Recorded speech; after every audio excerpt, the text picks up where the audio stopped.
Hello everyone. आज हम पढ़ने वाले हैं जनरल कैरेक्टरिस्टिक्स ऑफ बेसिस। इस वीडियो के अंदर अपन बेसिस की सारी केमिकल प्रॉपर्टीज़ को स्टडी करने वाले हैं।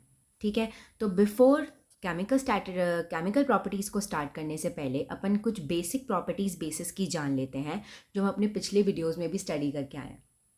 हमें पता है कि जो अभी तक हम ये जान चुके हैं कि जो बेसिस होते हैं उनका कैसा टेस्ट होता है, बिटर टेस्ट होता है, थोड़ा सा कड़वा टाइप उनका टेस्ट होता है, दैट इज़ बिटर टेस्ट होता है। ठीक है, कुछ कुछ बेसिस जो होते हैं उनका स्लिपरी नेचर भी होता है। स्लिपरी मतलब कि काफ़ी जैसे सोपी टच होता है, हाथों से स्लिप होने वाला, ऐसा कुछ भी नेचर कुछ कुछ बेसिस शो करते हैं, इसलिए हम कहते हैं कि they are usually slippery to touch like soaps. Next property आ जाती है कि ये रेड लिटमस सोल्यूशन को ब्लू में चेंज कर देते हैं। जैसे ही अपन कोई बेसिक सोल्यूशन के अंदर रेड लिटमस सोल्यूशन को की कुछ ड्रॉप्स डालेंगे तो वो रेड लिटमस का जो सोल्यूशन है वो ब्लू कलर में चेंज हो जाएगा। ठीक है, और अगर अपन इलेक्ट्रिसिटी की बात करते हैं तो बेसिस जो होते हैं वो बहुत ही अच्छा इलेक्ट्रिसिटी का कंडक्शन करते हैं। ये जो चार प्रॉपर्टीज़ थी वो बहुत ही बेसिक प्रॉपर्टीज़ थी बेसिस की। ओके, सो अब अपन बात करते हैं chemical nature of basis. That is, अगर हम बेसिस के अंदर कुछ अलग अलग कंपाउंड्स डाल देते हैं तो वो किस तरीके से उनके साथ केमिकली रिएक्ट करते हैं और हमें न्यू प्रोडक्ट फॉर्म करके देते हैं। तो सबसे पहले देखते हैं कि जो बेसिस हैं वो एसिड्स के साथ कैसे रिएक्ट करते हैं। ये बात हम मेटल्स और नॉन मेटल्स के अंदर भी देख के आए थे कि जब एसिड और बेस रिएक्ट करते हैं तो वो न्यूट्रलाइजेशन रिएक्शन देते हैं जिसमें सॉल्ट और वाटर बनता है। ठीक है, तो इसमें भी कुछ ऐसा ही होगा। जो बेसिस होते हैं जैसे ही हम उनको एसिड्स के साथ कंबाइन कर लेते हैं, बेसिस को हम जैसे ही एसिड्स के साथ कंबाइन करते हैं तो वो एक न्यूट्रलाइजेशन रिएक्शन करते हैं और हमें सॉल्ट और वाटर एज अ प्रोडक्ट देते हैं। सॉल्ट और वाटर एज अ प्रोडक्ट देते हैं। ऐसा इसलिए बोला, न्यूट्रलाइजेशन रिएक्शन इसका नाम इसलिए रखा गया बिकॉज देखो, जो हमें सॉल्ट और वाटर मिला है उसकी जो प्रॉपर्टीज़ है ना तो एसिडिक है ना ही बेसिक है, बिल्कुल वो न्यूट्रल बाय प्रोडक्ट्स हमें मिले हैं, न्यूट्रल प्रोडक्ट्स हमें मिले हैं। इस रिएक्शन को इसलिए न्यूट्रलाइजेशन रिएक्शन कहा गया है। और इसे भी समझ सकते हो कि जो इसमें क्या हुआ कि बेस ने एसिड को न्यूट्रलाइज कर दिया, एसिड ने बेस को न्यूट्रलाइज कर दिया, जिसकी वजह से हमें क्या मिल गया, एक ऐसा प्रोडक्ट मिल गया ना तो कोई जिसमें कोई ना तो एसिडिक प्रॉपर्टी थी और ना ही बेसिक प्रॉपर्टी थी। ठीक है, अगर अपन इसको एक एग्जाम्पल से समझते हैं, देखो हमने क्या करा कि बेसिस में हमने NaOH ले लिया। बेसिस की जगह मैंने क्या लिया, बेस की जगह sodium hydroxide that is NaOH ले लिया, और एसिड की जगह H2SO4 सल्फ्यूरिक एसिड ले लिया। कोई भी एसिड ले सकते हो, कोई भी बेस ले सकते हो, इसमें ऐसा कुछ नहीं है। जो हमने एग्जाम्पल में पढ़ा है वही पत्थर की लकीर है, कोई भी अपन ले सकते हैं। NaOH और H2SO4 लिया, दैट इज बेस और एसिड लिया, तो हमें क्या मिला, सॉल्ट और वाटर मिला। सॉल्ट और वाटर मिला, दैट इज Na2SO4 जिसका नाम क्या होता है, sodium sulphate. Sodium sulphate, sodium sulphate इसका नाम होता है, और water as a by product मिला। देखो इसमें क्या हुआ कि जो सोडियम है ना, जो सोडियम है उसने किस तरीके से इसके साथ रिएक्ट करा। जो सोडियम है, अगर हमें इलेक्ट्रोकेमिकल सीरीज़ पता है, अगर हमें इलेक्ट्रोकेमिकल सीरीज़ पता है तो सोडियम जो है वो हाइड्रोजन के ऊपर आता है। सोडियम जो है वो हाइड्रोजन के ऊपर आता है। ठीक है, तो मतलब इसकी रिएक्टिविटी काफ़ी अच्छी होगी, इसकी रिएक्टिविटी काफ़ी अच्छी होगी। तो इसने क्या किया कि हाइड्रोजन के साथ तो ये रिएक्ट कर नहीं पाएगा, तो इसने हाइड्रोजन को क्या कर दिया, यहाँ से हटा दिया। हाइड्रोजन को, सल्फ्यूरिक एसिड में से हाइड्रोजन को रिमूव कर दिया, क्योंकि इसको सल्फेट के साथ कंबाइन करना था। ठीक है, क्योंकि हाइड्रोजन के साथ कंबाइन नहीं कर सकता क्योंकि इसकी रिएक्टिविटी ज़्यादा है। तो सोडियम ने क्या कर दिया, हाइड्रोजन को रिमूव करवा दिया और सोडियम सल्फेट जो है वो बना दिया, और वाटर जो है वो एज अ बाय प्रोडक्ट हमें दे दिया। ठीक है, तो इस तरीके से हम कह सकते हैं कि जो बेसिस हैं वो एसिड्स के साथ रिएक्ट करते हैं और सॉल्ट और वाटर फॉर्म करते हैं। ओके, नेक्स्ट बात आ जाती है कि अगर हम बेसिस को मेटल्स के साथ रिएक्ट करें, कोई सा भी बेस हो सकता है, कोई सा भी मेटल हो सकता है। जैसे बेस के रूप में अगर अपन NaOH लेते हैं और मेटल में अपन कोई भी metal, sodium, aluminium, magnesium, zinc, कोई सा भी मेटल ले सकते हैं। जब अपन इन दोनों को रिएक्ट करवाते हैं तो हमें सॉल्ट तो मिलता ही है as a product, major product, लेकिन यहाँ पे हाइड्रोजन गैस लिबरेट होती है। कौन सी गैस लिबरेट होती है, हाइड्रोजन गैस लिबरेट होती है। तो किस तरीके से रिएक्शन होती है, देखो कि जैसे सोडियम हाइड्रोक्साइड है उसको एल्यूमिनियम या जिंक के साथ रिएक्ट करवाया तो सॉल्ट के रूप में हमें, जब सपोज करो पहले एल्यूमिनियम के साथ रिएक्ट करवाया, ठीक है, तो क्या मिला, सोडियम एल्यूमिनेट। क्या बोलते हैं इसको, sodium aluminate, sodium aluminate, ALUMINAT, sodium aluminate कहा जाता है। सिमिलरली जब अपन NaOH को जिंक के साथ रिएक्ट करवाते हैं तो क्या मिलता है as a product, sodium zincate, sodium zincate as a product हमें देखने को मिलता है। और हाइड्रोजन गैस तो लिबरेट होगी ही होगी हमेशा, बाय प्रोडक्ट इज फिक्स्ड, ठीक है। सॉल्ट भी मिलेगा, लेकिन वो डिपेंड करता है कि हमने मेटल कौन सा लिया है और बेस कौन सा लिया, उसके हिसाब से सॉल्ट चेंज होता रहेगा, लेकिन हाइड्रोजन गैस तो हमेशा लिबरेट होगी। तो बेसिस जब मेटल्स के साथ रिएक्ट करते हैं तो सॉल्ट और hydrogen gas as a by product हमें देखने को मिलता है, ठीक है। अब नेक्स्ट केमिकल रिएक्शन जो है वो बेसिस की वो क्या होती है, वो ये होती है कि जब बेसिस को नॉन मेटल ऑक्साइड्स के साथ रिएक्ट करवाया जाता है। नॉन मेटल ऑक्साइड्स का मतलब ये है कि जैसे कार्बन हो गया जो कि एक नॉन मेटल है, उसकी ऑक्साइड ले ली तो वो नॉन मेटल की ऑक्साइड बन गई। सल्फर हो गया जो कि एक नॉन मेटल है, उसकी ऑक्साइड ले ली तो वो क्या बन गई, एक नॉन मेटल की ऑक्साइड बन गई। और बहुत सारे कंपाउंड्स होते हैं, फॉस्फोरस की ले ली हमने, और अपन किसकी ले सकते हैं, हाइड्रोजन की ले सकते हैं। तो अलग अलग तरीके की नॉन मेटल ऑक्साइड्स हम ले सकते हैं। तो जैसे ही हम बेसिस को नॉन मेटल की ऑक्साइड्स के साथ मिक्स करवा देते हैं तो हमें एज अ प्रोडक्ट में सॉल्ट और वाटर ही मिलता है। सॉल्ट और वाटर मतलब ये तो प्रोडक्ट कैसे हो गए, ये प्रोडक्ट तो न्यूट्रलाइजेशन प्रोडक्ट हो गए, है ना। ये कैसे प्रोडक्ट हो गए, न्यूट्रलाइजेशन प्रोडक्ट हो गए, क्योंकि न्यूट्रलाइजेशन रिएक्शन जब होती है, मतलब जब एसिड और बेसिस मिलते हैं तो हमें सॉल्ट और वाटर ही देते हैं, ठीक है। तो देखो क्या हो रहा है कि जब बेसिस जैसे कि calcium hydroxide is a base, हमने उसको नॉन मेटल ऑक्साइड, यहाँ पे हमने CO2 लिया जिसे अपन कार्बन डाइऑक्साइड भी कहते हैं, ठीक है। तो कार्बन डाइऑक्साइड के साथ जैसे ही हमने एक बेस को मिक्स कर दिया तो हमें एक salt that is calcium carbonate मिला और वाटर मिल गया, ठीक है। ये तो बहुत ही बेसिक सी बात थी, लेकिन इस रिएक्शन से हमें एक कंक्लूजन मिल रहा है। क्या मिल रहा है कि जैसे ही बेस जो हमने डाला वो मेटल नॉन मेटल के ऑक्साइड के साथ रिएक्ट कर रहा है तो हमें सॉल्ट और वाटर मिल रहा है। इसका मतलब ये है कि जो नॉन मेटल ऑक्साइड्स हैं वो ज़रूर एसिडिक नेचर शो कर रही हैं, ज़रूर वो एसिड का काम कर रही हैं, तभी तो हमें न्यूट्रलाइजेशन प्रोडक्ट मिल रहा है, ठीक है। तो इससे हमारा ये ऑब्जर्वेशन और कंक्लूजन निकला कि जो नॉन मेटल की ऑक्साइड्स होती हैं वो कैसा नेचर शो करती हैं, एसिडिक नेचर शो करती हैं, ठीक है। इस रिएक्शन से हमारा ये एक कंक्लूजन मिल गया है जो कि एक तरीके का रिविजन हो गया from metals and non metals. Okay, so non metallic oxides are acidic in nature, और जब बेसिस नॉन मेटल ऑक्साइड्स के साथ रिएक्ट करते हैं तो सॉल्ट और water that is neutralisation product हमें देखने को मिलता है, ठीक है। अब हमारा कुछ एक इम्पॉर्टेंट सा टॉपिक आ गया है, chemical nature of basis. Chemical nature of basis का मतलब ये है, इसमें तुम ये देखने वाले हो कि बेसिस में ऐसा क्या प्रेजेंट होता है जिसकी वजह से बेस जो है वो एक अपना बेसिक नेचर शो कर पाता है, ठीक है। इसको और एक सिंपल से एग्जाम्पल से समझें तो देखो, अगर अपन कहते हैं कि जैसे कि बर्ड्स हैं, ठीक है, they have the ability to fly. Birds के पास ये ताकत होती है, उनके पास ये कैपेसिटी की एबिलिटी होती है कि वो फ्लाई कर सकते हैं, ठीक है। अब हम कहेंगे कि वो क्यों फ्लाई कर सकते हैं, वो इसलिए फ्लाई कर सकती हैं क्योंकि दे हैव विंग्स, उनके पास विंग्स होते हैं, उनके पास पंख होते हैं, इसीलिए ही वो फ्लाई कर सकती हैं। सिमिलरली अगर अपन एक लायन की बात करते हैं तो लायन जो है वो क्या कर सकता है, वो किसी भी टफ से टफ फ्लैश को, मांस को वो वेयर और टेयर करके खा सकता है, कर सकता है उसको पूरी तरीके से अपने नाखूनों से या अपने दांतों से पूरी तरीके से वो एडिबल है, मतलब वो खा सकता है उसको। लेकिन हम ऐसे नेचुरली हम नहीं खा सकते, वो खा सकता है। ऐसा क्यों? क्योंकि उसका जो गम्स हैं, उसके जो दांत है वो इस तरीके से शार्प और इस तरीके से ही बने हुए हैं कि उसके पास ये एबिलिटी आती है कि किसी भी तरीके का जो फ्लैश है, मतलब जो मांस है, कितना भी टफ हो, कितना भी हार्ड हो, वो खा सकता है, ठीक है। जिसकी वजह से उसका कैरेक्टरिस्टिक फीचर ये बन जाता है कि जो लायंस हैं वो हार्ड से हार्ड फ्लैश भी खा सकते हैं। सिमिलरली बेसिस का भी कुछ इस तरीके का ही है कि उनमें ऐसा क्या प्रेजेंट होता है जिसकी वजह से जो बेसिस हैं वो बेसिक नेचर शो कर पाते हैं।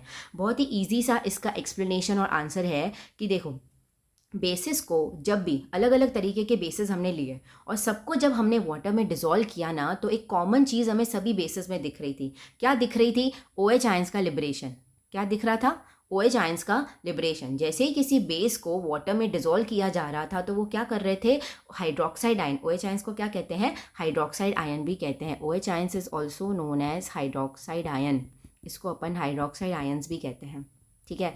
तो जैसे ही OH बेसिस को वाटर में डिज़ोल्व कर रहे थे तो OH आयंस हमें मिल रहे थे, सभी बेसिस में ऐसा हो रहा था, जिससे हमने ये सोचा कि भाई ये ज़रूर कैरेक्टरिस्टिक फीचर होगा, क्योंकि सभी बेसिस एक चीज़ हमेशा दे रहे हैं वाटर में डिज़ोल्व करने के बाद। तो हमने सोचा कि यही क्या होगा, कॉमन फीचर होगा सभी बेसिस का, जिसकी वजह से वो क्या कर रहे होंगे, बेसिक कैरेक्टर शो कर रहे होंगे। जिस तरीके से जो एसिड्स होते हैं, जैसे उनको वाटर में डिज़ोल्व किया जाता है तो वो H+ आयन लिबरेट करते हैं, उसी तरीके तरीके से जो बेसिस थे वो क्या कर रहे थे, OH आयंस लिबरेट कर रहे थे और वही उनका कैरेक्टरिस्टिक फीचर बन गया था। तो बेसिस को आइडेंटिफाई करने का एक तरीका हमें मिल गया था कि जैसे ही एसिड में H+ आयंस होते हैं, बेसिस के अंदर क्या होते होंगे, OH आयंस ही होते होंगे। तो इसको और प्रिसाइजली समझने के लिए हमने 3-4 एग्जाम्पल्स ले लिए हैं कुछ हाइड्रोक्साइड्स के।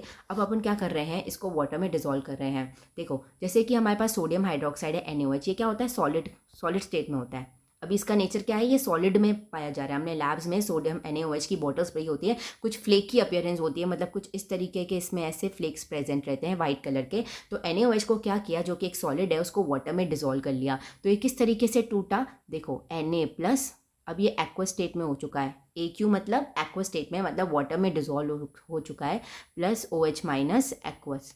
कुछ इस तरीके से क्या हो रहा है, हमें ये एज अ मिल रहा है in a solution in a water. Similarly KOH को जब हमने ब्रेक किया तो ये K+ और OH- एक्वस स्टेट में ही है। AQ लिखना ज़रूरी है, ठीक है, इसके भी मार्क्स मिलते हैं हमें एग्जाम में। OH- और K+ के फॉर्म में हमें ये देखने को मिल रहा है।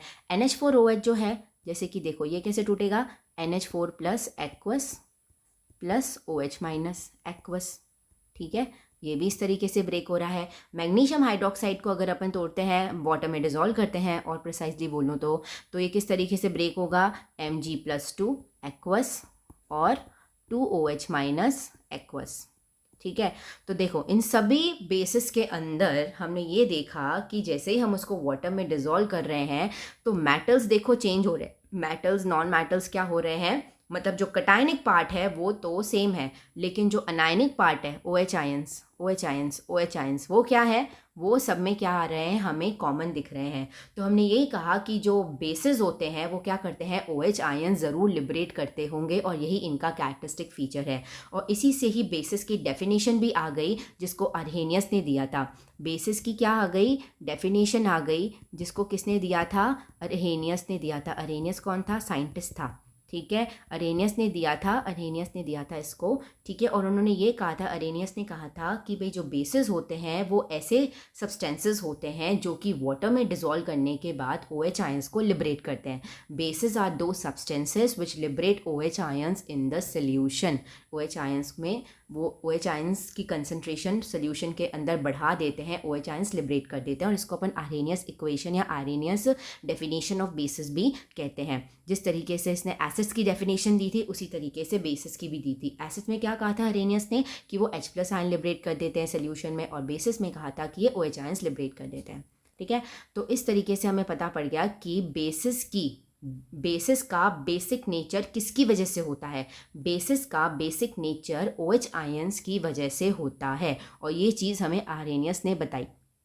ओके, नेक्स्ट हमारा टॉपिक पे चलते हैं, जो ये है कि what is the basic difference between basis and alkalis. Usually अभी तक जो बेसिस और एल्कलीज है ना, अपन एक ही तरीके से यूज़ करते हैं, बेसिस एल्कलीज एक ही जगह यूज़ कर देते हैं, या तो बेसिस बोल दो या तो एल्कलीज बोल दो, तो हमें समझ आ जाता है कि बेसिस की ही बात हो रही होगी यहाँ पर, ठीक है। लेकिन इनके अंदर एक बहुत ही सिंपल सा और बहुत ही छोटा सा माइनर सा डिफरेंस होता है जो हमें जानना बहुत ज़रूरी है।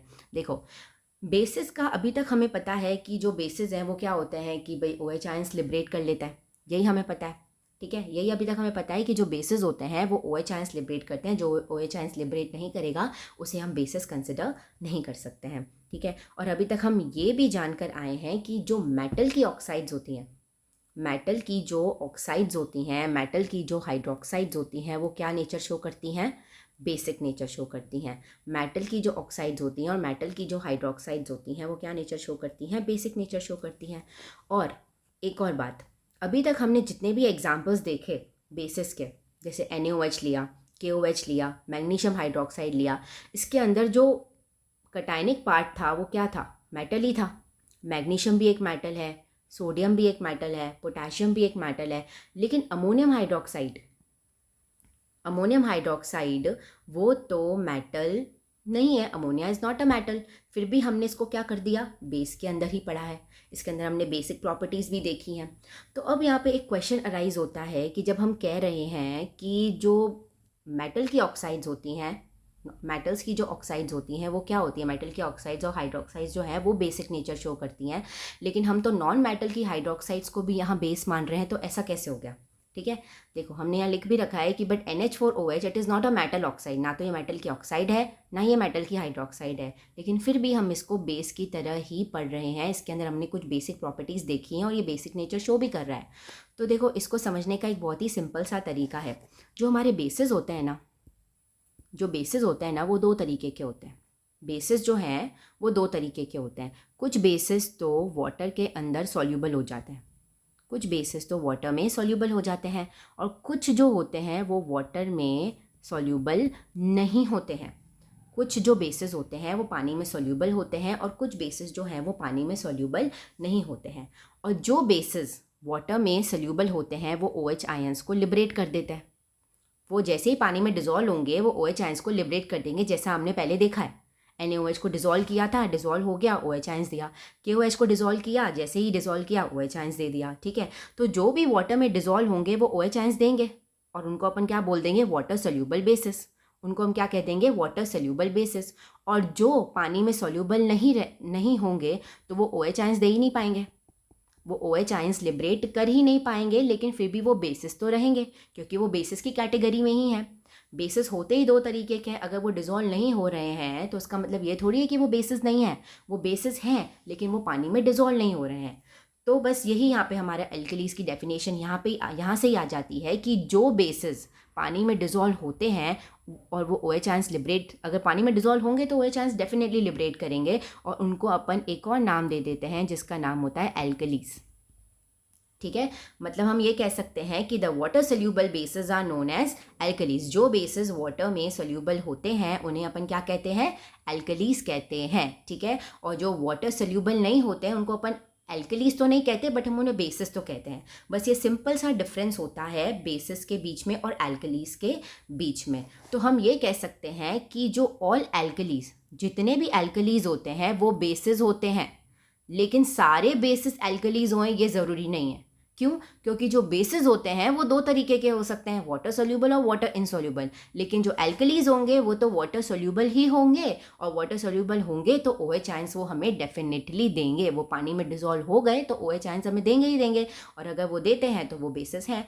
तो all alkalis are bases but all bases are not alkalis. और ये स्टेटमेंट पूछा भी जाता है और ये स्टेटमेंट बिल्कुल ट्रू है। ठीक है, all alkalis are bases but all bases are not alkalis. अगर अपन इसका कुछ एग्जाम्पल कंसिडर करें, ठीक है, अगर अपन इसके कुछ एग्जाम्पल कंसिडर करें, जैसे देखो NaOH हो गया, ये बेस है, ये हम ऊपर भी पहले प्रीवियस स्लाइड में भी देख के आए थे कि NaOH इज़ अ बेस।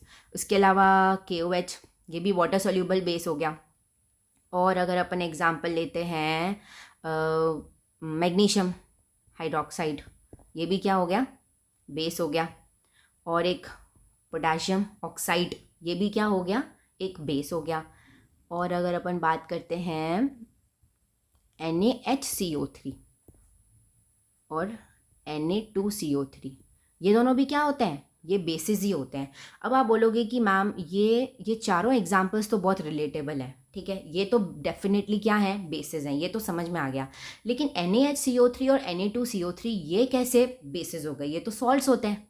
क्या होते हैं, ये तो सॉल्ट्स होते हैं। तो इसका एक बहुत ही प्यारा सा एक्सप्लेनेशन है और बहुत इंटरेस्टिंग भी है। देखो, जिस हिसाब से एसिड और बेस जो हैं वो मिलकर न्यूट्रलाइजेशन प्रोडक्ट देते हैं, that is salt and water, उसी तरीके से क्या होता है, जब किसी सॉल्ट को अपन वाटर में मिक्स कर देते हैं ना, तो हमें एसिड और बेस भी देते हैं। जस्ट रिवर्स भी होता है। जैसे इस अगर फॉरवर्ड रिएक्शन जो हो रही है, मतलब जैसे ही एसिड और बेस कंबाइन करके सॉल्ट और वाटर दे रहे हैं, जिसको अपन न्यूट्रलाइजेशन रिएक्शन कहते हैं, तो उसी तरीके से सॉल्ट और वाटर मिलकर हमें एसिड और बेस देते हैं, और इसको अपन क्या बोलते हैं, सॉल्ट हाइड्रोलिसिस। सॉल्ट हाइड्रोलिसिस कहते हैं हम कहते हैं, मतलब कि सॉल्ट को हमने वाटर में मिक्स कर दिया, मतलब हमने उसका हाइड्रोलिसिस कर दिया, हमने उसको ब्रेक कर दिया, सॉल्ट को इंडिविजुअल कटायन और अनायन में हमें ब्रेक कर दिया, सॉल्ट हाइड्रोलिसिस कर दिया, जिसकी वजह से हमें एसिड और बेस मिल रहा है। ठीक है, तो अगर ये चीज़ समझ में आ गई है तो हमें ये भी समझ में आ जाएगा। देखो क्या होता है कि जैसे ही अपन NaHCO3 या फिर Na2CO3 को हम जैसे ही वाटर में मिक्स कर देते हैं ना, जैसे ही अपन इन दोनों को वाटर में मिक्स कर देते हैं, तो प्रोडक्ट के रूप में हमें एक एसिड मिलेगा और एक हमें क्या मिलेगा, बेस मिलेगा। ऐसे बेस के रूप में हमें NaOH मिला, जब हमने इनको रिएक्ट करवाया तो बेस के रूप में हमें क्या मिला, बेस की जगह हमें मिला NaOH, that is sodium hydroxide, ठीक है। और एसिड के रूप में हमें मिला H2CO3, इसको क्या कहते हैं, कार्बोनिक एसिड, इसको क्या कहते हैं, कार्बोनिक एसिड, कार्बोनिक एसिड, ठीक है। तो जैसे ही हमने इन दोनों को मिक्स करवाया, that is sodium hydrogen carbonate और Na2CO3, जिसको हमने एज अ बेस कंसिडर किया है, ठीक है। तो जैसे ही हमने इसको मिक्स कर दिया वाटर के अंदर, जैसे हमने इसका सॉल्ट हाइड्रोलिसिस करवा दिया, तो हमें NaOH और H2CO3 मिला। NaOH क्या है, ये एक बहुत ही स्ट्रॉन्ग बेस होता है, क्या होता है, एक बहुत ही स्ट्रॉन्ग बेस होता है। और H2CO3 एसिड तो है, लेकिन ये इतना स्ट्रॉन्ग एसिड नहीं है, इसको वीक एसिड की कैटेगरी में अपन मानते हैं, ठीक है। ये इतना ज़्यादा स्ट्रॉन्ग एसिड नहीं है। तो ओवरऑल डोमिनेंसी किसकी हो गई, बेस की हो गई, NaOH की डोमिनेंसी हो गई। तो मतलब जो हमारा सोल्यूशन होगा वो बेसिक नेचर ज़्यादा शो करेगा कंपैरेटिवली टू एसिडिक। इसलिए हम कहते हैं कि जो NaHCO3 है, सोडियम हाइड्रोजन कार्बोनेट या सोडियम कार्बोनेट जो है, वो क्या होते हैं, बेसिक नेचर शो करते हैं, क्योंकि जैसे ही हम उसका हाइड्रोलिसिस करवाते हैं तो हमें बेसिक मीडियम मिलता है, हमारा जो सोल्यूशन है वो बेसिक टर्न हो जाता है, ठीक है। इसलिए हम इन दोनों को क्या मानते हैं, बेस की कैटेगरी में पढ़ते हैं, और ये दोनों बेस की तरह काम करते हैं, ठीक है। तो आज हमने बेसिस की सारी केमिकल प्रॉपर्टीज़ इन डिटेल पढ़ ली है। आई होप आपको ये सब समझ में आ गया होगा, and thank you so much for watching.